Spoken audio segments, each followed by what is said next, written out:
ఖైదీ కడుపులో 9 మేకులు తొలగించిన గాంధీ ఆసుపత్రి వైద్యులు.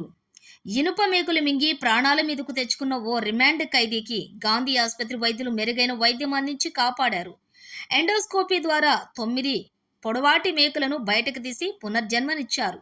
చెర్లపల్లి జైల్లో రిమాండ్ ఖైదీగా ఉన్న మహమ్మద్కు 4 రోజుల క్రితం హఠాత్తుగా తీవ్రమైన కడుపు నొప్పి రావడంతో జైలు వైద్యులు సిఫార్సు మేరకు అతన్ని గాంధీ ఆసుపత్రికి ఖైదీలు వార్డు నుంచి చేర్పించారు. వైద్యులు పలు రకాల వైద్య పరీక్షలు నిర్వహించి ఎక్స్రేలు తీయించి పరిశీలించగా ఖైదీ కడుపులో కొన్ని ఇనుప మేకులు ఉన్నట్లుగా తేలింది.